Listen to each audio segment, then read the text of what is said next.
রাত তখন 11:45। মিনি আর রিনি দুই বোন গল্পের বই পড়তে ব্যস্ত ছিল। হঠাৎই মিনি একটা গন্ধ পায়। তুই কি ধূপ জ্বালিয়েছিস দিদি? না তো। তাহলে এই গন্ধটা কোথা থেকে? ওটা তোর ভয়ের গন্ধ। ধুর, এটা ধূপ না, ভেজা মাটির মতো। এই ঘরে তো ফুল বা ফ্রেগ্রেন্সের জন্য কিছু রাখিনি। তাহলে ঠাম্মা বলতো রাতে যদি হঠাৎ গন্ধ আসে আর তার উৎস দেখা না যায়, তাহলে তাহলে বুঝবি ওটা গন্ধ না, ওটা উপস্থিতি।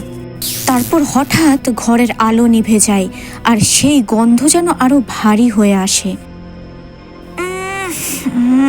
কেমন পচা ফুলের মতো গন্ধ। দাঁড়া, খাটের নিচটা দেখি।